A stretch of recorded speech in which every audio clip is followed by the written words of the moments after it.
مگر یہ جو نکاح کے ساتھ اگلے ہی مہینے انہوں نے رخصتی کا شوشہ چھوڑا ہے نا، یہ مجھے زہر لگ رہے ہیں۔ وہ سر جھٹک کر منہ بسوڑے بولی تو ان تینوں نے اس کی بات پر تعصب سے نفی میں سر ہلایا۔ تمہارے جیجا جی سے بات ہوتی ہے؟ فضا نے اس کی جانب جھکتے رازداری سے پوچھا تو وہ گڑبڑا گئی۔ اللہ اکبر، میں کیوں کرنے لگی اس سے بات؟ ماہا نے دل پر ہاتھ رکھ کر فوراً انکار کیا۔ کبھی میسج بھی نہیں کیا انہوں نے؟ اب کی بار نیہا نے بھی حصہ ڈالا تو وہ انہیں گھور کر رہ گئی۔ تم لوگوں کو لگتا ہے کہ میرے ساتھ کوئی معاملہ ہو اور میں وہ تم لوگوں کو نہ بتاؤں؟ اب کی بار اس نے ابرو اچکا کر سپاٹ لہجے میں کہا تو وہ تینوں سمجھنے کے انداز میں سر ہلا گئیں۔ وہ صحیح کہہ رہی تھی، وہ انہیں ہر بات بتاتی تھی، کوئی ایسی بات نہیں تھی جس سے وہ بے خبر ہوں۔ اچھا چلو چھوڑو تم لوگ، اپنا نکاح کے لیے ڈریس فائنل کرو، میں تب تک رمشا کو میسج کر کے آتی ہوں کہ وہ بھی نکاح میں لازمی آئے۔ نیہا اپنی جگہ سے کھڑی ہوتے ہوئے بولی تو ان تینوں نے منہ بنایا۔ اتنی زہر لگتی ہے نا مجھے تمہاری یہ کزن۔ شہریار لالا منہ نہیں لگاتے مگر پھر بھی چپکتی رہتی ہے۔ سب سے پہلے بولنے والی ماہا ہی تھی، جبکہ باقی دونوں نے اس کی تائید کی۔ دفع ہو جاؤ تم تینوں، اتنی تو اچھی ہے میری بھانجی، اگر وہ بن جائے تو میری تو۔ نیہا بھی جذبات میں آ کر کچھ بولنے ہی والی تھی کہ وہ تینوں چیخ پڑی اور اس کو کھینچ کر بولتی اسے چپ کرنے پر مجبور کر گئی۔ تمہارے منہ میں خاک، اللہ نہ کرے وہ میک اپ کی دکان ہماری حویلی کی بڑی بہو بنے۔ اب کی بار مریم نے دعا کے لیے ہاتھ اٹھا کر دہائی دیتے ہوئے لہجے میں کہا تو فضا اور ماہا نے بلند آواز میں اچھے بچوں کی طرح آمین کہا۔ تم لوگ تو ہو ہی منحوسی۔ انہیں اپنی کزن کے اتنا خلاف دیکھ کر وہ ان پہ ہاتھوں سے لعنت بھیج کر کمرے کی جانب بڑھنے لگی تو ماہا نے ڈرامائی انداز میں اس کی ٹانگ پکڑ کر اس کے ساتھ اپنا سر ٹکا کر رونے کی ایکٹنگ شروع کی۔ ہائے مت بلانا اسے میرے نکاح میں، اگر وہ میرے نکاح میں آئی تو میں اس کی منحوس شکل دیکھ کر دنیا ہی بھول جاؤں گی، بے ہوش ہو جاؤں گی میں، تو پھر میرا نکاح کیسے ہوگا؟ مجھے تو الفاظ بھول جائیں گے، قبول ہے کیسے بولوں گی؟ اگر تمہیں تمہاری کزن اتنی عزیز ہے تو تم وہاں چلی جاؤ نا، مگر مجھے میرے گھر کی ہونے دو بسنتی، مجھے میرے شوہر سے مل لینے دو، مجھے اپنا گھر بسا لینے دو۔ زمین پر بیٹھ کر اس کی ٹانگ کو دونوں ہاتھوں سے دبوچ کر آنکھیں موندے اپنا سر اس کی ٹانگوں سے ٹکا کر دہائیاں دے رہی تھی، جبکہ نیہا اس کی افلاطون سے اپنی ٹانگ چھڑانے کی کوشش میں بے حال ہوتی اس کے بال کھینچ رہی تھی۔ میں گر جاؤں گی کمینی، میری ٹانگ چھوڑو، اس نے ذرا غصے سے کہا تو وہ فوراً اس کی ٹانگ چھوڑ کر اس کی لال شکل کا قہقہہ لگا کر دیکھتی پیچھے زمین کی طرف گری۔ وہ جانتی تھی نیہا جس قدر تپ چکی ہے، تبھی اب وہ سکون سے زمین پر لیٹی پیٹ پر ہاتھ رکھ کر کہے لگا رہی تھی، تمہیں تو بعد میں دیکھ لوں گی اور تم لوگوں کو بھی۔ ان تینوں کو ہنستے دیکھ کر وہ اس کی جانب انگلی اٹھا کر غصے سے کہتی، آخر میں ان دونوں کی جانب بھی مڑی جو اس کے یوں رخ موڑنے پر فوراً سے چپ کر کے بیٹھتی، اپنے لبوں پر انگلی رکھ گئی۔ شاہ حویلی میں ابراہیم شاہ کی حکومت تھی۔ سفید اینٹوں اور پتھروں سے بنی یہ حویلی اس قدر خوبصورت تھی کہ ہر دیکھنے والا بس دیکھتا رہ جاتا۔ اس حویلی کے باہر کی خوبصورتی جو تھی سو تھی، مگر اس حویلی کے اندر قیام پذیر لوگوں نے اس حویلی کو مزید خوبصورت بنا دیا تھا۔ اس حویلی کی دیواریں محبت سے بنائی گئی تھیں، اس حویلی کی بنیادیں بھی محبت اور انسیت سے رکھی گئی تھیں، ایسی محبت جو آج تک اس حویلی کے مکینوں میں زندہ تھی۔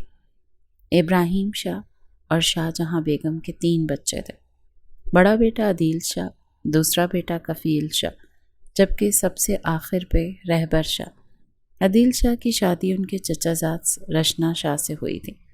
ان کے 3 بچے تھے، بڑا بیٹا شہریار شاہ جو لگ بھگ 29 سال کا تھا، وہ حویلی کا سب سے بڑا سپوت تھا جو زیادہ تر ملک سے باہر ہی پایا جاتا تھا۔ اس کے بعد تھا شہروز شاہ جو تقریباً 22 سال کا تھا، وہ بے حد شرارتی لڑکا تھا، اپنے لالا کی جان اور اسی حویلی میں ایک وجود کے سکون کا دشمن۔ اس کے بعد تھی نیہا شاہ جو تقریباً 20 سال کی لڑکی تھی، جو تھی تو بہت پیاری مگر لوگوں کو پہچاننے میں غلطی کر جاتی تھی۔ اس کے بعد تھے کفیل شاہ جن کی شادی ان کی خالہ زاد اسما شاہ سے ہوئی تھی۔ ان کے بھی 2 بچے تھے، دونوں بیٹیاں۔ بڑی بیٹی فضا شاہ جو تقریباً 21 سال کی تھی، جبکہ چھوٹی بیٹی مریم شاہ جو 19 سال کی تھی۔ دونوں ہی بے حد سلجھی ہوئی اور پیاری تھی، جبکہ شرارتی بھی تھی۔ شرارت ان میں نہیں تھی بلکہ ان کی پارٹنر میں تھی، جس نے اپنے ساتھ ساتھ انہیں بھی شرارتی بنا دیا تھا۔ اس کے بعد آخر میں تھے رہبر شاہ، جن کی ایک ہی بیٹی تھی۔ ان کی بیوی کی وفات شادی کے 1 سال بعد ہو گئی تھی، جس کے بعد انہوں نے کبھی کسی سے شادی نہیں کی۔ وہ بس اپنی بیٹی کے باپ بن کر رہ گئے تھے۔ اس بیٹی پہ وہ دوسری ماں نہیں لائے تھے، نہ ہی انہوں نے اپنی بیوی کی جگہ کسی دوسری عورت کو دی تھی۔ ان کی ایک ہی بیٹی تھی ماہا شاہ۔ 22 سالہ ماہا شاہ بے حد حسین تھی، جبکہ اس کی زبان اس سے بھی زیادہ حسین تھی۔ وہ اپنے چند لفظوں سے لوگوں کے پیروں سے زمین کھینچنے میں ماہر تھی۔ وہ اچھے سے جانتی تھی کہ لوگوں کو آسمان پر بٹھانے کے بعد انہیں زمین پر پٹکنا کب اور کیسے ہے۔ رہبر شاہ کی ان دنوں طبیعت بے حد خراب رہنے لگی تھی، جس پر انہوں نے اپنی بیٹی کی شادی کا فیصلہ کیا تھا۔ ہر شخص نے احتجاج کیا تھا، مگر وہ اپنی بیٹی کو کسی اچھے ہاتھوں میں سونپنا چاہتے تھے۔ ایسا نہیں تھا کہ انہیں حویلی والوں پر اعتبار نہیں تھا، وہ سب کی ماں کے لیے محبت دیکھ سکتے تھے۔ شاید ہی ایسی محبت کبھی انہوں نے اپنی بیٹی کو دی ہو جیسی وہ سب دیتے تھے، مگر انہیں پھر بھی اپنی بیٹی کی زندگی کا فیصلہ خود لینا تھا۔ جب ہی اپنے قریبی دوست کے ساتھ بات کرنے کے بعد انہوں نے اپنے بھانجے کا رشتہ لانے کے لیے کہا تھا۔ رشتہ بے حد اچھا تھا، ہر کسی کو پسند آیا تھا۔ جب انہوں نے منگنی تب ہی کر دی تھی، مگر نکاح کی تاریخ کچھ دیر بعد رکھی گئی تھی، جب انہیں 1-2 دنوں بعد ان کی طرف سے کال موصول ہوئی تھی کہ وہ رخصتی بھی چاہتے ہیں، مگر شہریار کے کہنے پر ابھی فقط نکاح رکھا گیا تھا۔ رخصتی کچھ عرصے بعد کے لیے رکھی گئی تھی۔ جبھی آج کل حویلی میں اس کے نکاح کی تیاریاں چل رہی تھیں، جس میں وہ بھی پورا حصہ لے رہی تھی۔ اس کو اس بات کا بالکل خیال نہیں تھا کہ وہ دلہن ہے، اسے بس تیاریاں کرنی تھی، کیونکہ اس کی پارٹنر کر رہی تھی۔ وہ چاہے عمر میں ان سب سے بڑی تھی، مگر اس کا ذہن بچوں والا تھا۔ وہ صرف کہنے کو بڑی تھی، جبکہ عقل اس کی اب تک ٹخنوں میں ہی موجود تھی۔ حویلی میں نکاح کی تیاریاں زور و شور سے چل رہی تھی۔ نکاح کا فنکشن باہر لان میں رکھا گیا تھا۔ ہر شخص اس دلنشیں اسٹیج کی طرف دیکھ رہا تھا، جو اس قدر خوبصورتی سے سجا دیا گیا تھا کہ کوئی ایک دفعہ بیٹھ جائے تو اٹھنے کا دل نہ کرے۔ وہ سب اس وقت اپنے رومز میں تیار ہو رہی تھی، جبکہ دلہن بنی ماہا خود کو آئینے میں دیکھتی پاگل ہو رہی تھی۔ ہائے اللہ، میں کتنی حسین لگ رہی ہوں۔ ہر 2 منٹ کے بعد اس کی یہ بات پورے کمرے میں گونج رہی تھی، جس پہ وہ سب تعصب سے سر ہلا کر پھر سے اپنے اپنے کام میں مصروف ہو جاتی۔ ماہا نے اس وقت وائٹ غرارہ اور وائٹ کلر کی کرتی پہن رکھی تھی۔ نکاح کی مناسبت سے یہ دلکش نفیس جوڑا اس کے مومی وجود پر بے حد جچ رہا تھا۔ گولڈن کلر کی کڑھائی اس کے حسن کو 4 چاند لگا رہی تھی، جبکہ چہرے پر مہارت سے کیا گیا بیوٹیشین کا میک اپ اب اس کی پوری شکل حیت ہی تبدیل کر چکا تھا۔ اتنی بھی کوئی پیاری نہیں لگ رہی ویسے، سب بیوٹیشین کا کمال ہے۔ رمشا نے اس کی جانب دیکھ کر حسد بھرے لہجے میں کہا تو وہ اپنے بالوں کو ایک ادا سے مصنوعی پیچھے جھٹک گئی۔ بال تو پہلے ہی کور تھے، مگر عادت جو تھی بالوں کو ایسے جھٹک کر شوخی مارنے کی۔ اگر یہ بیوٹیشین کی مہارت ہے اور اس کا کمال ہے تو تم پہ کیوں نہیں کروا لیتی یہ کمال؟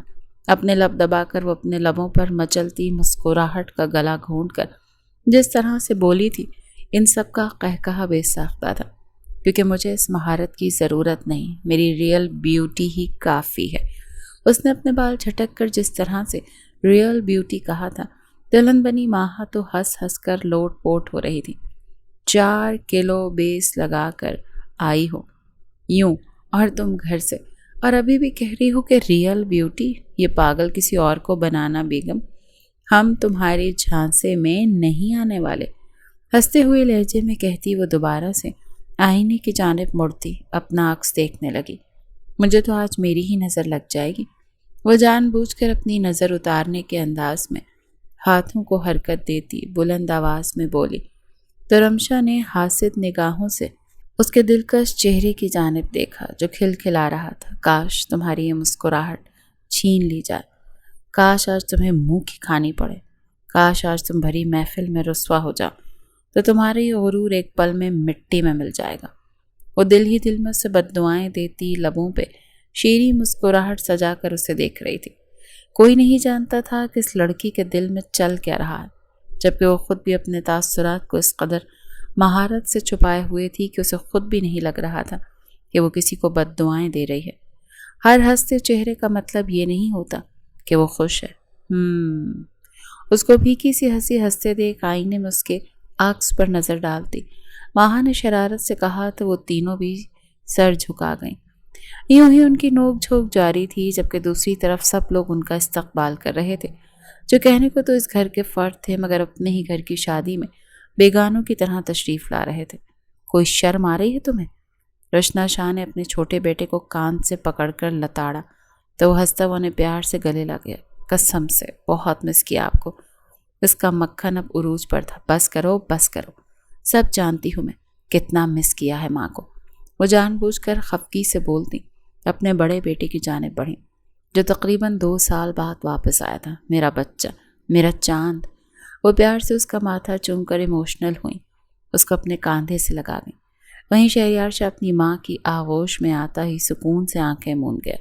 اس آغوش سے زیادہ پرسکون جگہ اس نے آج تک نہیں دیکھی تھی اور نہ محسوس کی تھی۔ مجھے تو ایسے نہیں چوما، شہروز کے شکوے بجا تھے، کیونکہ اس معصوم کے تو کان کھینچے گئے تھے نا۔ 2 دن بعد آ رہے ہو، وہ بھی اپنی مرضی سے سیر سپاٹے کرنے گئے تھے، جبکہ میرا بچہ 2 سالوں بعد آ رہا ہے۔ تمہاری طرح سیر سپاٹے کرنے نہیں گیا تھا، بلکہ محنت کر کے روزی روٹی کمانے گیا تھا۔ چلو بیٹا اندر چلو، ابھی پھر مہمان آنے والے ہیں، ان کا استقبال بھی کرنا ہے۔ رشنا شاہ نے اس کا بازو پکڑ کر اسے اندر کی جانب لاتے ہوئے کہا، جہاں سب موجود تھے۔ وہ سب سے باری باری ملتا، سب سے پیار بٹورتا ہوا خوش دلی سے مسکرا رہا تھا۔ یہ ساری تیاریاں اس چڑیل کے سسرال والوں کے لیے کی گئی ہیں۔ اس کے لیے اتنا پیسہ خرچ کرنے کی کیا ضرورت تھی؟ کھانا کھلا کر فارغ کرتے۔ شہروز نے دلہن کی مانند سنی حویلی کو دیکھتے ہنکارا بھرا تو باقی سب نے اس کی جانب گھور کر دیکھا۔ تمیز سے رہنا اس کے ساتھ، اندر روم میں تیار ہو کر بیٹھی ہے، اتنی پیاری لگ رہی ہے ماشاءاللہ جس کا کوئی حساب نہیں۔ اسما شاہ نے اس کو لتاڑتے ہوئے ساتھ ہی ساتھ ماہا کی تعریف بھی کر ڈالی تو وہ منہ بسوڑ کر سر جھٹک گیا۔ بلائیں اسے باہر، دیکھیں ہم بھی، ایسی کیا توپ لگ رہی ہے وہ۔ صوفے پہ نیم دراز ہو کر لیٹتا آرڈر دینے والے انداز میں بولا، جب ان کے کچھ کہنے سے پہلے ہی وہ 4 بلکہ 5 رمشا پیچھے کیسے رہ سکتی تھی، کمرے سے باہر آتی، خوشی سے چیخنے لگی اور اگلے ہی پل نیہا اپنے بھائی کے گلے لگتی زور زور سے رونے لگی۔ وہیں ماہا اپنا غرارہ سنبھال کر اس شہروز کی جانب بڑھی جس کی نگاہیں اس پر ہی ٹکی تھیں۔ تمہیں حیا نہ آئی مجھے دھوکہ دیتے؟ وہ کمر پر دونوں ہاتھ رکھ کر اس قدر غصے سے بولی کہ سب ایک پل کے لیے بوکھلا گئے، جبکہ شہریار نے اسے اوپر سے نیچے تک گہری نظروں سے دیکھا۔ وہ کس قدر حسین لگ رہی تھی واللہ۔ اگلے ہی پل وہ اپنا سر جھٹک گیا۔ اس لڑکی کی شادی تھی آج اور وہ اس کو ایسے دیکھ رہا تھا جیسے اس کی اپنی بیوی ہو۔ یہ اس شکل کو آپ پیارا کہہ رہے ہیں؟ چچی جان آپ کی چوائس کو کیا ہو گیا؟ شہروز نے اسے چھیڑنے کے غرض سے جان بوجھ کر یہ الفاظ ادا کیے تھے، جبکہ اسے ایک پل کے لیے دیکھ وہ بھی دنگ ہو گیا تھا۔ بے ساختہ اس نے زیر لب ماشاءاللہ بولتے اس کی نظر اتاری تھی، مگر کوئی بھی اس کی یہ حرکت نوٹ نہ کر پایا۔ بکواس نہ کرو، مجھے میری شرط کے مطابق پیسے دو یا بات مانو۔ وہ اب بھی سکون نہیں کر رہی تھی۔ شہروز نے آئی رول کرتے اپنی ماں کی جانب دیکھا جو اسے اشارے سے بات پوچھنے کی کوشش کر رہی تھی کہ آخر ماجرا کیا تھا، کہ اتنا پیسہ لگا ہے یہ بھوتنی جیسی شکل بنانے میں؟ اس سے تو بہتر تھا یہ پیسے مجھے دیتی، میں اس کی سرجری کروا کر اس کی شکل تھوڑی قابل قبول کروا دیتا۔ وہ اس کی شرط کی طرف آ ہی نہیں رہا تھا اور یہی چیز ماہا کو غصہ دلا رہی تھی۔ وہ دھوکے باز شخص اس کے ساتھ دھوکہ کر کے فرار ہو گیا تھا اور اب واپس آ کر اس کی آنکھیں ہی زمین پر نہیں ٹک رہی تھیں۔ اس نے تو آنکھیں ہی ماتھے پر رکھ لی تھیں، جو بھی ہوتا تو میری شرط۔ اچھا بس۔ وہ جو کچھ کہنے والی تھی شہریار کی بلند آواز پر بے ساختگی سے چپ ہوئی تھی۔ کون سی شرط؟ کیا ہوا ہے؟ اس کا سہم کر پیچھے ہونا دیکھ چکا تھا، جب یہ اب کی بار نرمی سے بولا، السلام علیکم لالا۔ اس نے فٹ سے سلام جھاڑا جبکہ آواز میں شرمندگی واضح تھی۔ وہ 2 سالوں بعد آیا تھا اور وہ اس سے ملنے کے بجائے پیسوں کو رو رہی تھی۔ وعلیکم السلام، کیسا ہے میرا بچہ؟ اس کے سر پہ شفقت سے ہاتھ رکھتا وہ محبت سے بولا تو وہ سر ہلا گئی۔ میں ٹھیک ہوں، آپ کیسے ہیں؟ سے بس جلدی جلدی یہ رسمی باتیں پوچھ کر اس شہروز سے اپنی محنت کی کمائی وصولنی تھی جو شاید ہی اس کے مقدر میں لکھی تھی۔ میں بھی ٹھیک ہوں، اور یہ کون سی شرط؟ ابھی وہ اس کو جواب دیتا اس سے کچھ پوچھ رہا تھا جب اگلی پل ملازموں نے آتے مہمانوں کی خبر دے دی۔ اوہ، لگتا ہے آ گئے ماہا کے سسرال والے۔ رمشا نے فوراً سے اپنی موجودگی کا احساس دلانے کے لیے کہا تو شہروز کی نظر بے ساختہ اس کی جانب اٹھی اور اگلے ہی پل اسے لگا کہ اس نے کڑوے بادام چبا لیے ہوں۔ اس کا حلق تک کڑواہٹ گھل گئی تھی۔ جاؤ تم اندر، ورنہ تمہارے سسرال والے تمہیں یہیں دیکھ کر انکار کر دیں گے۔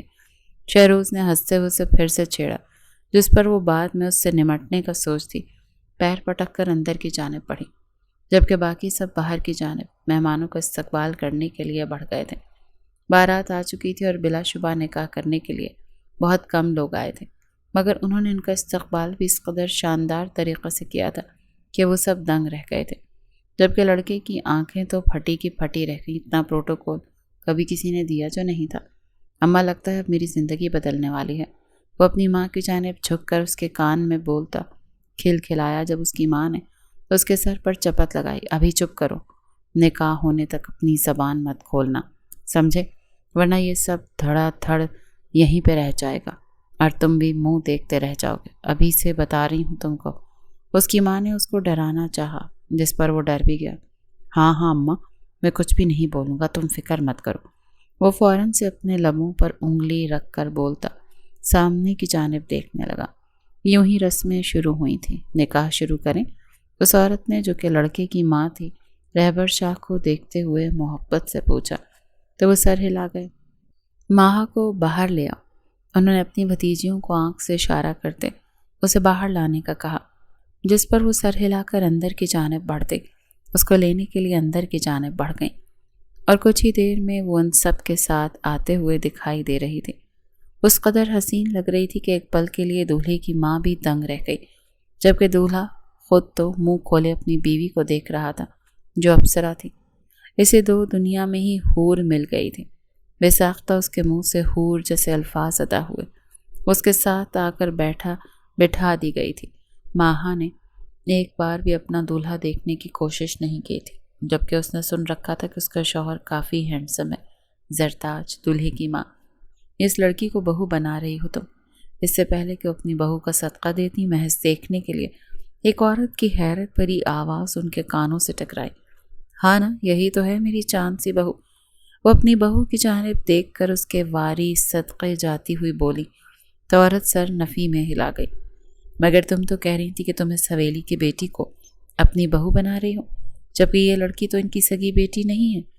ہر شخص کے سر پر بم گرا تھا، جبکہ ماہا نے خود حیرت سے اس عورت کی جانب دیکھا جو اسے اس حویلی کی بیٹی ماننے سے انکار کر رہی تھی۔ آنٹی، نشہ کر کے آئی ہیں کیا آپ؟ وہ چاہتے ہوئے بھی اپنی زبان کو قابو نہ کر سکی، جبکہ اس عورت نے کانوں کو ہاتھ لگایا۔ ارے بھائی، تم پہلے بتاتی نا کہ تم رہبر شاہ کی بیٹی سے نکاح کر رہی ہو اپنے بیٹے کا۔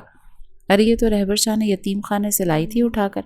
اس عورت کو زبان بند ہونے کا نام نہیں لے رہی تھی، جبکہ ماہا بے یقینی سے اپنے باپ کی جانب دیکھ رہی تھی جن کا رنگ اڑا ہوا تھا۔ اس نے باقی حویلی والوں کی جانب دیکھا تو اس کی حالت بھی کچھ ایسی ہی تھی۔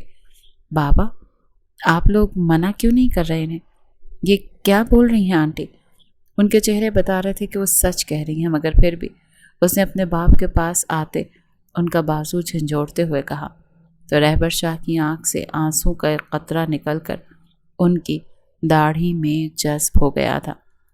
تو کیا وقت آ گیا تھا اس کو بتانے کا؟ آپ لوگ کچھ بول کیوں نہیں رہے؟ وہ چیخی تھی۔ اس کا دل صدمے سے پھٹ رہا تھا۔ وہ جس حویلی میں بچپن سے رہتی آئی تھی وہ حویلی اس کی نہیں تھی۔ یہ بات اس کے دل میں خنجر کی مانند پیوست ہو گئی تھی۔ کیا یہ بات سچ ہے رہبر شاہ؟ زرتاج بیگم نے اپنی بہو کی جانب دیکھ کر رہبر شاہ کی طرف رخ کرتے سنجیدگی سے پوچھا، جس پر ان کا اس بات میں ہلتا سر ماہا کے وجود کو بے جان کر گیا۔ وہ بے ساختہ نیچے بیٹھتی چلی گئی۔ ہاں، یہ میری بیٹی نہیں، وہ بول اٹھے تھے۔ ایک نہ ایک دن تو معلوم پڑنا ہی تھا، تو پھر آج کیوں نہیں؟ میں نے اسے یتیم خانے سے لایا تھا، وہ مزید بولے تو ماہا نے اپنے لبوں پر ہاتھ رکھ کر اپنی سسکیاں روکیں۔ میری بیوی مر گئی تھی، ساری زندگی اس روگ میں گزارنا چاہتا تھا جب مجھے یہ بچی ملی، اور پھر رہبر شاہ کی زندگی پلٹ گئی۔ وہ شخص جو نشے اور جوئے کی جانب جا رہا تھا، کچھ ماں کی بچی نے اسے ان سب چیزوں سے دور رکھا۔ اسے اللہ نے میرے پاس تحفے کی صورت میں بھیجا تھا۔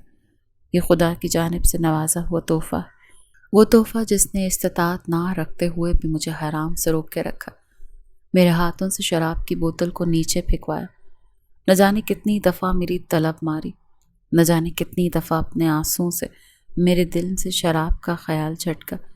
یہ آپ سب کے لیے ایک یتیم لڑکی ہوگی، مگر میرے لیے یہ میرے خدا کی جانب سے بھیجا گیا ایک انمول تحفہ ہے، ایک دلکش اور خوبصورت تحفہ جس نے مجھے گناہوں سے روکا، جس سے میرے ہر گناہ کو مجھ سے دور کرتے دفن کر دیا۔ یہ میری بیٹی ہے، میری ہدایت کا راستہ، میری خوبصورت بیٹی۔ وہ روتے ہوئے انہیں اپنی داستان سنا رہے تھے، جبکہ نیچے بیٹھی ماں پھوٹ پھوٹ کر روتی، اپنے باپ کی جانب بڑھتی، ان کی گود میں سر رکھ کر پھوٹ پھوٹ کر روتی، اور آنکھ اس باپ بیٹی کے پیار پر اشک بار تھی۔ ہر کوئی اس انوکھے رشتے سے آنسو بہاتا، لبوں سے مسکرا رہا تھا۔ بہت ہو گیا یہ ڈرامہ، ہمیں دھوکہ دیا، چلو بیٹا چلیں یہاں سے، یہ لوگ تو دھوکے باز ہیں، اس لائق ہی نہیں ہے کہ ان سے رشتہ جوڑا جائے۔ زرتاج بیگم حقارت سے ان کی جانب دیکھ کر اپنے بیٹے کا ہاتھ پکڑ کر وہاں سے نکلتی چلی گئی۔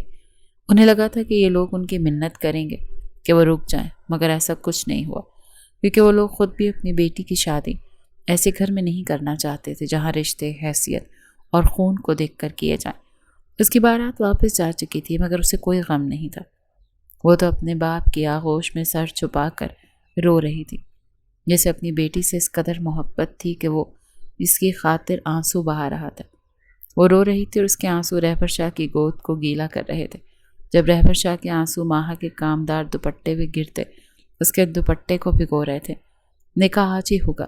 رہبر شاہ اپنی بیٹی کو لے کر اندر کی جانب بڑھنے والے تھے، جبکہ رمشا مسکرا کر اس لڑکی کو دیکھ رہی تھی۔ اس کی بد دعا قبول ہو گئی تھی۔ اس کی ہنسی کو رمشا کی نظریں کھا گئی تھیں۔ اس کا کھلکھلاتا چہرہ اب آنسوؤں سے بھیگا ہوا تھا، جب اچانک داجی کی آواز پورے لان میں گونجی، بابا جان یہ آپ کیا کہہ رہے ہیں؟ اسما شاہ نے ناسمجھی سے اپنے سسر کی جانب دیکھتے ہوئے پوچھا تو انہوں نے شہروز کی جانب دیکھا۔ شہریار کو نکاح کے لیے بلا کر لاؤ۔ وہ وہاں اپنی جگہ سنبھال کر بولتے ہوئے اس سب کو حیران کر گئے، جبکہ ماہا نے بے یقینی سے داجی کو دیکھا۔ شہریار لالا؟ مگر وہ تو اس کے بھائی تھے، اس کے بڑے بھائی جنہیں وہ بچپن سے بھائی سمجھتی آئی تھی۔ آج اس کے ساتھ اس کا نکاح کروایا جا رہا تھا۔ لیکن بابا جان، رہبر شاہ نے کچھ کہنا چاہا، مگر داجی کے ہاتھ اٹھانے پر وہ خاموش ہو گئے۔ رمشا بے یقینی سے یہ سب دیکھ رہی تھی۔ وہ جو اس کی ہار پر خوش ہو رہی تھی، اب اس کے مقدر کی کھلتی کلی پر اس کا اندر تک جل کر خاکستر ہو گیا تھا۔ شہریار تو اس کا نصیب تھا، پھر وہ کیسے کسی اور کا ہو سکتا تھا؟ اب بھی ایک امید باقی تھی کہ شاید وہ اس نکاح کے لیے منع کر دے، مگر اس کی ساری سوچیں دھری کی دھری رہ گئی تھیں۔ وہ آ گیا تھا، وہ نکاح کے لیے بھی بیٹھ گیا تھا۔ اس کا انگ انگ نکاح کرنے کو تیار لگ رہا تھا، جبکہ رمشا صدمے سے غش کھانے کو تھی۔ وہ مغرور شخص جو کسی کو بلاتا بھی نہیں تھا، آج اس لڑکی سے بنا کچھ کہے نکاح کر رہا تھا۔ حیران ہونا تو بنتا تھا نا۔ پھر داجی کی رضامندی سے اس کا نکاح اس شخص سے کر دیا گیا جس کو وہ بچپن سے اپنا بھائی سمجھتی تھی۔ وہ نکاح کے بعد حویلی سے نکل گیا تھا، جبکہ ماہا نے رو رو کر پوری حویلی کو سر پر اٹھا لیا تھا۔ وہ میرے لالا تھے، داجی نے اچھا نہیں کیا میرے ساتھ۔ اس کی ایک ہی بات تھی، جبکہ مریم لوگ اس کی یہ بات سن سن کر تنگ آ چکی تھی۔ یار ماں، تم پچھلے آدھے گھنٹے سے نا یہی الفاظ بولے جا رہی ہو، پلیز کوئی ایک آدھا لفظ تو آگے پیچھے کر لو، میں تو تنگ آ گئی ہوں یہی الفاظ سن سن کر، پلیز کچھ الگ بولو۔ نیہا نے تنگ آ کر اس کے آگے ہاتھ جوڑتے ہوئے کہا تو وہ مزید رونے لگ پڑی۔ تم ابھی سے بدل گئے، اب تم نند بن کر مجھ پر ظلم کرو گی، اور تم تو رمشا کو اپنی بھابھی بنانا چاہتی تھی نا۔ اماں، وہ اپنی بات کہہ کر اب نئے مدعے پر رونا شروع کر چکی تھی، جس میں مریم اور فضا نے اپنا سر پیٹا۔ یار نہیں کرتی وہ ظلم، نہیں بنانا اسے رمشا کو اپنی بھابھی، پلیز رونا بند کر دے۔ اب کی بار مریم نے اس کے آگے ہاتھ جوڑے، مگر وہ ان کی بات کسی بھی خاطر میں نہیں لا رہی تھی۔ شہریار لالا بھی حویلی چھوڑ گئے، ہائے میں کیسے فیس کروں گی انہیں، وہ روتے ہوئے بول رہی تھی، جبکہ ان تینوں کا دل کیا کہ اس کا گلا مروڑ دیں، جس کی بکواس بند ہی نہیں ہو رہی تھی۔ دفع ہو، یہیں پہ مرو، جا رہے ہیں ہم۔ اس کو وہیں پہ چھوڑتی وہ تینوں وہاں سے نکلتی چلی گئیں، جبکہ پیچھے وہ مزید اونچی اونچی آواز میں رونے لگی۔ میرے ساتھ دھوکہ کیا انہوں نے، سجایا کسی اور کے لیے، بٹھایا کسی اور کے ساتھ۔ وہ اپنے پہلے سے صاف آنسوں کو رگڑ کر صاف کرتی بولتی جا رہی تھی، جبکہ وہ تینوں جو باہر کھڑی اس کی باتیں سننے کے لیے رکی تھیں، اس کی پھر سے اسی رٹ پر اپنا سر تھام کر وہاں سے نکلتی چلے گئے۔ اسے اب شہریار لالا ہی دیکھیں گے، مریم نے کہتے ہوئے پانی کا گلاس حلق سے اتارا۔ یار ویسے اب کتنا مزہ آئے گا نا، ہماری حویلی میں ایک کپل ہے۔ ایک طرف اچھا ہی ہوا کہ اس کی شادی لالا سے ہو گئی، اب ساری زندگی یہیں رہے گی۔ نیہا نے پانی کا گلاس منہ کو لگاتے ایکسائٹڈ انداز میں کہا، تو ان لوگوں نے بھی زور و شور سے سر ہلایا۔ یقیناً اس کمعقل نے ابھی تک یہ بات نہیں سوچی ہوگی کہ وہ اس حویلی میں ساری زندگی رہے گی، ورنہ کبھی یوں نہ رو رہی ہوتی۔ فضا نے ہنکارا بھرتے خود بھی گفتگو میں حصہ ڈالا تو وہ تینوں اس کی بات سے متفق ہوتی اچانک سے قہقہے لگا کر لوٹ پوٹ ہونے لگی تھیں، یوں کہ تینوں کو مرگی کا دورہ پڑ گیا ہو۔ اگر رات کو اس وقت کوئی انہیں یوں کچن میں نیچے لیٹ کر کہقہے لگاتے دیکھ لیتا تو یقیناً سمجھتا کہ ان کے اندر جن بھوت آ چکے ہیں۔ وہ روم میں بیٹھی ابھی تک رو رہی تھی جب شہریار کمرے میں داخل ہوا تو اس کی نظر بیڈ پر بیٹھی اپنی نئی نویلی دلہن پر گئی، جو رو رو کر خود کو بے حال کر چکی تھی۔ کیا ہوا، رو کیوں رہی ہو؟ وہ حیران ہوتا اس کے قریب آتا حیرت سے پوچھنے لگا۔ جب وہ مزید زور و شور سے رونے لگی، ماہا، وہ ہنوز حیران تھا، اسے سمجھ نہیں آیا کہ وہ رو کیوں رہی ہے۔ آپ کو مجھ سے شادی نہیں کرنی چاہیے تھی، وہ جانتے ہیں نا میں آپ کو کیا سمجھتی ہوں۔ چلو میں تو مجبور تھی، مگر آپ تو ان کو انکار کر سکتے تھے نا کہ مجھے آپ سے شادی نہیں کرنی تھی۔ اس نے روتے ہوئے اسے مشورہ دیا جب اس کو کھڑا کر کے کہنے لگا، تو تمہیں مجھ سے شادی نہیں کرنی تھی؟ ایک ہی جھٹکے میں اسے خود سے قریب کر چکا تھا، اس کی گردن میں ہاتھ ڈال کر اس کے آنسوں کو اپنے لبوں سے پیتا، اس کے چہرے پر جا بجا اپنے ہونٹوں کو کھلا چھوڑ دیا تھا۔ وہ بوکھلا کر پیچھے ہٹنے کو تھی جب اس کی گردن پر گرفت سخت کر گیا۔ کیوں رو رہا ہے میرا بچہ، بتاؤ نا۔ وہ محبت سے اس کے لبوں کے چھوٹے چھوٹے بوسے لیتا بولا تو وہ شرم سے سرخ پڑتی۔ اس کا وجود مکمل شہریار کے اندر سمٹا ہوا تھا، یوں کہ درمیان سے ہوا کا گزرنا بھی ناممکن تھا۔ بتاؤ میرا بچہ۔ اس کو شرم سے سرخ پڑتے دیکھ وہ ہنستے ہوئے اس کی گردن پہ لب رکھ کر دانت کاڑ گیا تو وہ سسک کر 2 قدم پیچھے لینے لگی، مگر شہریار نے ایسا نہیں ہونے دیا۔ دوپٹے سے لپٹا اس کا مومی وجود شہریار کے جذبوں کو بھڑکا رہا تھا۔ وہ اس کی جولری کو اتار کر ڈریسنگ پہ رکھ چکا تھا تو ماہ نے شرم سے آنکھیں میچ لیں، مگر وہ اسے بیڈ پر لٹاتا اس کے کاندھے سے شرٹ کھسکا کر اس کے وجود پر جگہ جگہ اپنے لب رکھتا اس کو اپنی محبت سے روح شناس کروانے لگا تھا۔ ماہ کو لگا وہ کبھی اس بے باک شخص سے نظریں نہیں ملا پائے گی، وہ تو اسے بے حد شریف سمجھتی تھی۔ شہریار کے لب گستاخی کرتے حدود پار کرتے جا رہے تھے، جبکہ وہ اس کے لمس پر مچلتی پاگل ہونے کو تھی، مگر وہ ظالم باز نہیں آ رہا تھا۔ کچھ دیر بعد اس کی حالت مکمل بگاڑنے کے بعد وہ اس کے کان کے قریب جھکا۔ آئندہ مجھے شادی کے بارے میں ایسا کچھ مت کہنا، ورنہ اس سے بھی برا حال کروں گا۔ اس کے اوپر نیچے ہوتی سانسوں میں گہری سانسیں بھر کر ایک آخری بوسہ اس کے لبوں کا زوردار طریقے سے لیتا اس کے اوپر سے ہٹ گیا تھا۔ جولری تو میں نے اتار دی ہے تمہاری، کپڑوں میں بھی ہیلپ چاہیے تو میں… وہ شرارت سے اس کی جانب دیکھ کر شوخ لہجے میں بول ہی رہا تھا جب وہ اگلے ہی لمحے ہڑ بڑھاتے ہوئے سرنفی میں ہلاتی اپنے قدم ڈریسنگ روم کی جانب لے گئی تھی۔ وہ فوراً سے اندر بند ہوتی جبکہ اس کی پھرتی دیکھ وہ ہنستا ہوا واش روم کی جانب بڑھ گیا۔ اس کو شادی کرنی تھی کسی بھی لڑکی سے کر لیتا۔ جب داجی نے اس کو نکاح کا پیغام بھجوایا تو وہ چاہ کر بھی انکار نہ کر سکا، کیونکہ وہ خود سے تو کسی لڑکی کو پسند کرنے سے رہا۔ اگر اس کے گھر والوں نے اس کے لیے کوئی فیصلہ کیا تھا اور وہاں اس لڑکی کی جگہ کوئی بھی ہوتی تو وہ انکار نہ کرتا، مگر اس لڑکی کو اپنے نکاح میں لینے کے بعد اس کے وجود میں جو سرشاری آئی تھی، شاید ہی وہ کسی اور لڑکی کو پانے کے بعد آتی، یا شاید ہی اگر کوئی اور لڑکی ہوتی تو اسے آج کی رات یوں چھو پاتا۔ یہ ماہا تھی، اس کی ماہا، جسے وہ ہر طرح سے چھونے کا حق رکھتا تھا، اور وہ چھو بھی گیا تھا۔ دن یوں ہی گزرتے جا رہے تھے جبکہ ماہا اور شہریار کا رشتہ بےحد خوبصورتی سے چل رہا تھا۔ وہاں سے آفیشلی اپنی بیوی نہیں بنا سکا تھا ابھی تک، مگر ان کا رشتہ بےحد نارمل تھا، جبکہ شہروز اور اس کی لڑائیاں اب بھی ویسے ہی ہوتی تھیں۔ کہنے کو اس کی بھابھی تھی مگر وہ اس کو بھابھی بالکل نہیں کہتا تھا۔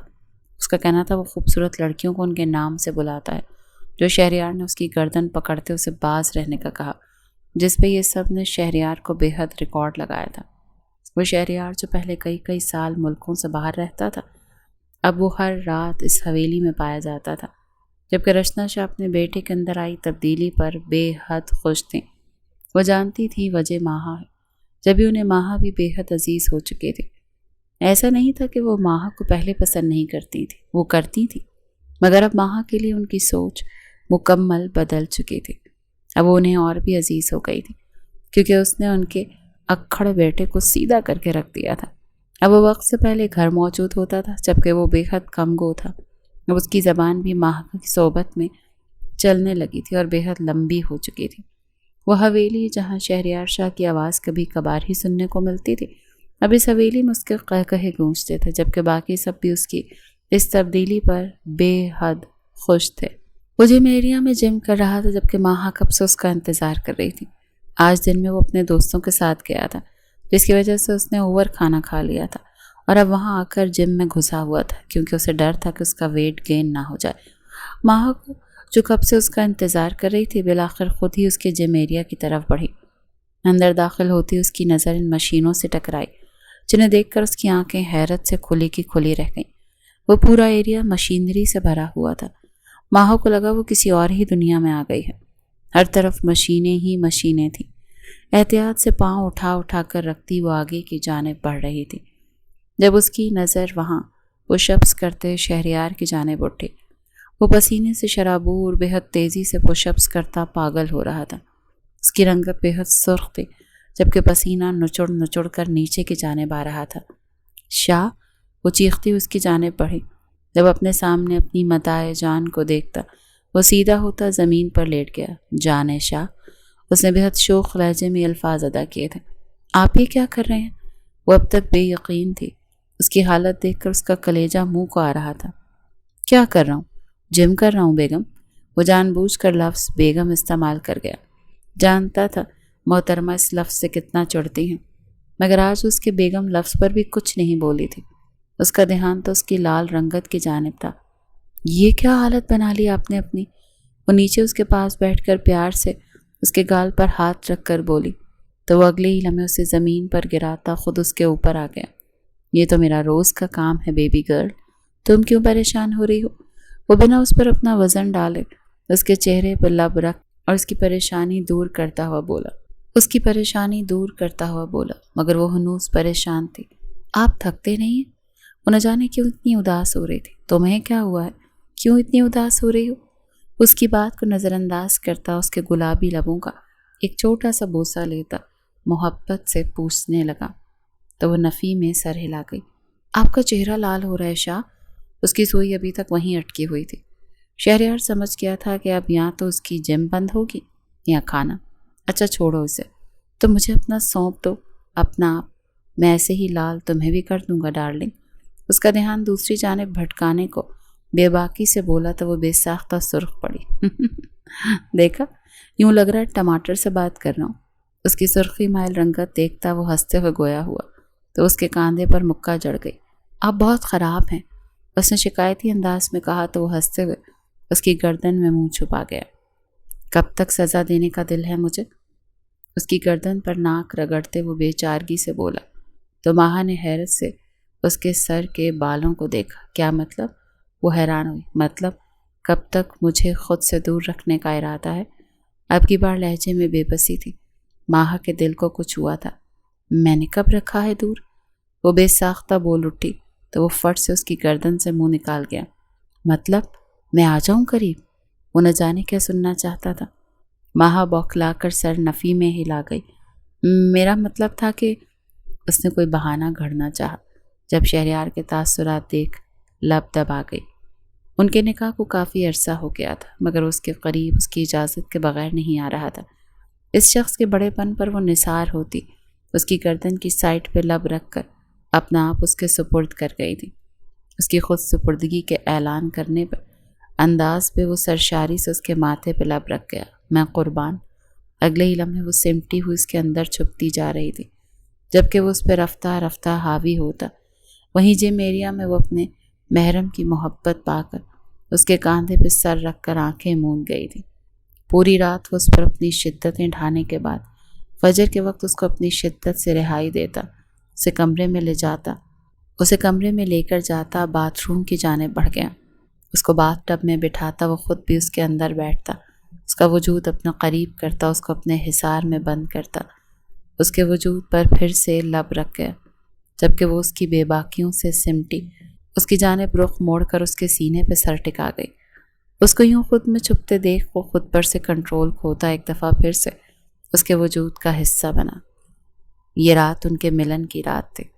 اچانک سے ہوا یہ نکاح ان دونوں کے دلوں پر اپنا اثر دکھاتا اپنی گہری چھاپ چھوڑ گیا تھا۔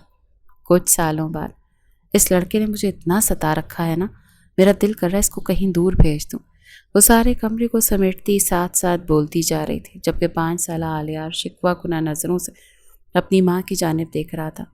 آپ خود جاؤ، اس نے اپنی ماں کی جانب دیکھتے خفگی سے کہا، تو وہ حیرت سے اس کی جانب مڑی۔ زیادہ زبان نہیں ہو گئی ہے تمہاری؟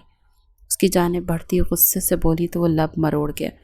یہ اس کا خبردار کرنے کا طریقہ تھا کہ تیار رہو، اب میں رونے لگاؤں۔ نہیں، وہ نفی میں سر ہلاتا، اگلے ہی پل اپنا سپیکر فل والیوم میں چھوڑتا۔ رونا شروع کر چکا تھا اور اگلے ہی پل پوری حویلی اس کے کمرے میں جمع ہو گئی تھی، کیونکہ اس حویلی کا لاڈلا سپوت رو رہا تھا۔ کیا ہوا اسے؟ نیہا نے اس کو اپنی گود میں بھرتے پوچھا، جبکہ ماہا اس افلاطون کو قہر برساتی نگاہوں سے دیکھ رہی تھی۔ چھوڑو اسے، تم لوگوں نے ہی بگاڑا ہے، نہ بدتمیز ہو گیا ہے، کہنا ماننے کا پتہ ہی نہیں اسے۔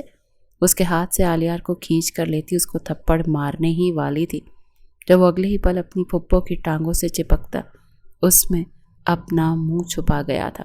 ادھر دیکھو، وہاں کیا گھس رہے ہو؟ اب کرو گے مجھے تنگ؟ وہاں سخت فل غصے میں تھی جب اگلے ہی پل شہریار شاہ اندر داخل ہوا۔ وہ ابھی بھی آفس سے آیا تھا جب اپنی ساری عوام کو اپنے روم میں دیکھتا ابروج کا گیا، جیسے ان کے یہاں آنے کی وجہ جانتا ہو۔ لالا، آپ کی بیگم اس معصوم کو مارنے کی کوششوں میں ہے۔ نیہا نے اپنے بھتیجے کو پکڑ کر چومتے ہوئے ماہا کو شکایت لگائی، تو ماہا نے اسے قہر برساتی نگاہوں سے دیکھا۔ بکواس کر رہی ہے، دیکھیں یہ بیڈ شیٹ کا کیا حال کیا ہے۔ میں نے اسے پیار سے کہا کہ آلی یہ دودھ مجھے دے دیں، پھینکنا نہیں، اور اس نے اگلے ہی پل اپنے فیڈر کا ڈھکن کھول کر سارا دودھ بیڈ پر پھینک دیا۔ میرا دل کر رہا ہے اس کا منہ تھپڑوں سے لال کر دوں۔ وہ اپنے شوہر کو اس شیطان کی ساری کارستانی بتانے لگی تھی، جبکہ شہریار نے نیہا کے ہاتھوں سے اپنے اس افلاطون کو پکڑتے اس کے ماتھے پر لب رکھے۔ کیا آپ نے واقعی ایسا کیا تھا؟ وہ اپنے بیٹے سے پوچھنے لگا، جس پر ماہا نے اس کی جانب بے یقینی سے دیکھا۔ تو آپ کو کیا لگتا ہے میں جھوٹ بول رہی ہوں؟ جھوٹی ہوں میں؟ وہ اپنے شوہر کی جانب دیکھتے بے یقینی سے بولی، تو شہریار گھبرا گیا، جبکہ باقی سب نے مسکراہٹ دبا کر وہاں سے جانے میں ہی عافیت جانے کہ اب ان کی جنگ شروع ہونے والی تھی۔ میرا وہ مطلب نہیں تھا میری زندگی۔ سب کے جانے کے بعد شہریار نے اپنا قدم اس کی جانب بڑھایا، جب وہ 2 قدم پیچھے لے گئی۔ جھوٹی ہوں نا میں؟ تو جائیں اپنے اس بیٹے کے ساتھ یہاں سے، اب مجھے میرے روم میں نظر مت آئیے گا۔ وہ تکیہ اور بلینکٹ ان کے منہ پر پھینکتی غصے سے بولے، جب شہریار نے بے بسی سے اپنے بیٹے کی جانب دیکھا جو معصومیت سے اسے ہی ٹکر ٹکر دیکھ رہا تھا۔ ہمیشہ یہی ہوتا تھا، وہ دونوں ماں بیٹا لڑائی کرتے تھے اور شہریار کو پھنسا کر خود بعد میں صلح کر لیتے تھے۔ اب بھی وہی ہوا تھا۔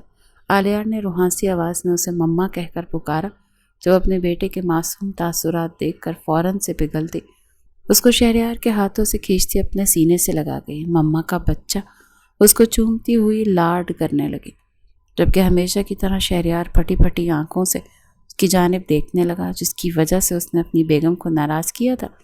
وہ دونوں ایک پارٹی میں ہو گئے تھے اور اب ہمیشہ کی طرح شہریار کو اکیلے ہی اس کمرے سے باہر سونے کی سزا بھگتنی تھی۔ تم لوگوں کا ہمیشہ کا ہو گیا۔ وہ اب کی دفعہ غصے سے تکیہ اور بلینکٹ اٹھا کر وہاں سے نکلتا جاتے ہوئے دروازہ زور سے بند کرنا نہ بھولا تھا۔ اس کا دماغ آؤٹ ہو گیا تھا آج۔ جب صلح کرنی تھی تو پھر لڑتے کیوں تھے؟ اور جب لڑ لیتے تھے تو پھر اپنا مسئلہ خود سالو کرنے کے بجائے اسے کیوں گھسیٹتے تھے؟ اسے گھسیٹنے کے بعد اس سے ناراض ہوتے خود صلح کر لیتے تھے۔ وہ بےحد خراب موڈ میں اپنے روم سے نکلتا اپنے جم ایریا کی جانب بڑھا، جبکہ ماہا نے اپنے لب دبائے۔ وہ واقعی صحیح کہہ رہا تھا، ان لوگوں کا تو ہمیشہ سے ہو گیا تھا۔ وہ آلیار کی جانب دیکھ کر اس کی معصوم تاثرات کو اپنے دل میں بساتی پہلے اسے لیے بیڈ کی جانب بڑھی، مگر پھر کچھ سوچ کر اس کو نیچے اتارتی اپنا ہاتھ اس کی انگلی میں پکڑتی جم ایریا کی جانب بڑھ گئی۔ وہ جانتی تھی مقابل خفا ہونے کے بعد کہاں جاتا ہے۔ اندر داخل ہوتی اس کی نگاہ اس پر پڑی جو بلینکٹ سر تک تانے لیٹا ہوا تھا۔ ڈیڈ، آلیار نے ماں کے اشارے پر معصومیت سے اس کے چہرے سے بلینکٹ ہٹاتے اسے اٹھانا چاہا، جس پر وہ بنا کچھ بولے اپنے بلینکٹ پر گرفت مضبوط کر گیا۔ اچھا نا، معاف کر دیں، آئندہ نہیں ہوگا ایسا۔ اب کی بار اس نے بھی معصومیت سے کہا تو وہ اپنا سر بلینکٹ سے باہر نکال گیا۔ تم ہمیشہ یہی کہتی ہو۔ شہریار نے اسے کچھ جتانا چاہا، جس پہ وہ لب دبا گئی۔ ہاں تو ہم آپ کے بچے ہیں دونوں، اب آپ ہمارے نخرے نہیں اٹھائیں گے تو کس کے اٹھائیں گے؟ اگر اتنے ہی برے لگتے ہیں ہم آپ کو تو ٹھیک ہے، ہم آئندہ آپ سے نہیں ناراض۔ وہ جان بوجھ کر ایموشنل ہوتی کچھ کہہ رہی تھی جب وہ اگلے ہی پل آلیار کا سر اپنے سینے سے لگاتا اس کے لبوں کو اپنے طریقے سے چپ کروا گیا۔ یہ اچھا ہے، میری ناراضگی بھی خود ناراض ہونے کے بہانے ڈھونڈنا۔ اسے گھورتے ہوئے بولا تو وہ کھل کھلا کر ہنس دی۔ آپ جانتے تو ہیں کہ مجھے منانا نہیں آتا۔ وہ معصومیت سے بولی تو شہریار اسے دیکھ کر رہ گیا۔ وہ صحیح کہہ رہی تھی، اسے واقعی منانا نہیں آتا تھا، کیونکہ اس نے کبھی منایا ہی نہیں تھا۔ ہمیشہ شہریار ہی اسے مناتا تھا اور وہ اس منانے کا فائدہ بھی بہت اچھے سے اٹھاتی تھی۔ اگر کبھی وہ شہریار کو ناراض کرتی بھی تھی تو واپس اس سے ناراض ہو جاتی تھی، کیونکہ اسے منانا نہیں آتا تھا۔ اس کو اتنا بگاڑا بھی تو شہریار نہیں تھا۔ آلیار اس کے سینے سے لگا نہ جانے کب نیند کی وادیوں میں گم ہوا، جبکہ وہ دونوں ایک دوسرے پر اپنا پیار نچھاور کرتے ایک دوسری ہی دنیا میں جا چکے تھے۔ جی تو پیارے ریڈرز، کیسی لگی ہماری آج کی سٹوری؟ تھی نا مزے کی؟ سٹوری کے بارے میں اپنی رائے ضرور دیا کریں، اور آپ کیسی سٹوری پڑھنا پسند کرتے ہیں بتا سکتے ہیں، اور ہمارے چینل کو سبسکرائب کریں تاکہ آئندہ آنے والی سٹوری آپ کو مل سکے۔